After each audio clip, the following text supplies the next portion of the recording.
Achilles is an interesting one because, previously it was thought of like a death sentence. It's like, that you look at the stats of until recently, I think like half the players just don't come back, or they come back and they're not the same player.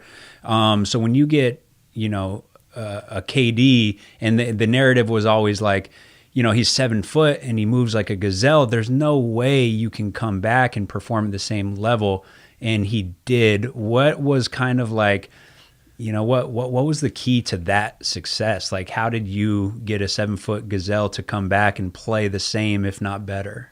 I mean, it's a lot. 90% of it is down to the athlete and his commitment to the process. And the organization, the Nets is phenomenal, and the support services that he had and the people involved in the process. It was such a great rehab team that I was lucky to be involved in, and I think that was part of it. The plan was great. The surgery was really good from Dr. O'Malley, and then just the initial process. A friend of mine took his initial rehab, a guy called Dave Hancock, and then when he started to come with the team, then the process from that end to finish was great. And I think the some of the key factors were he took his time.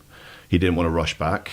He we were very specific with what the end game was. And like I said before, my philosophy with all the athletes that I work with is, let's create a reference around your game, and how do we then get you perform those actions really efficiently, and like just get you even better than what you were before. So it's like the goal was never just to bring him back, from my perspective, as to what he was before he got injured. It was to get him better, and that was what we said. It's like, why can't you use this as an opportunity? Mm-hmm.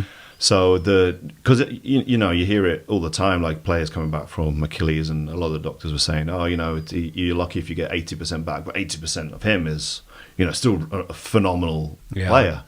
But we were like, no, why 8%? Why not 100%? Why not? Let's just try and take your time to do everything we possibly can. And my original advice was, let's just really focus on getting that foundation of strength, stiffness, restore the tendon capabilities, restore the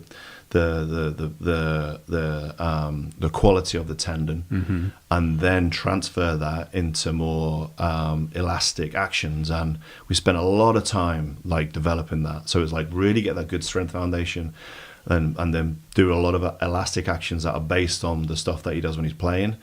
But lots of plyometric stuff to really enhance the tendon, the healthy tendon. Yeah. And then lots of playing, lots of like playing games and challenging. And we spent a lot of time in the off season just like playing a lot of pickup and just getting his rhythm back, and mm-hmm. Really just being dedicated and being consistent. And consistency is the key with anything. And he was extremely consistent, full buy-in, dedication. And that's why he's where he is today. Right, that's awesome. He's I think in general, some people, I've seen people come back from an ACL and be a little bit more athletic before, and part of me is like, you've played basketball your whole life, and a guy like KD, to develop that level of skill, he's not taking months off. Like, he's been playing since he was a kid, year round, AAU, through college, into the NBA, high minutes. And it's almost like you get this year off to like go back and redevelop the foundation. So sometimes it's like, you don't want to get injured, but you got to think of it like, if you're sitting at home and you're injured and you're trying to come back, it could be a blessing in disguise, because you might strengthen some muscles that you weren't going to previously strengthen because you were so focused on just playing. Exactly, and you don't have the time to do that. So it's almost like, well, how do we take advantage of this year? Mm-hmm. What can we develop? And how do we make you more robust, stronger, more athletic? Like, what are the things that I can do?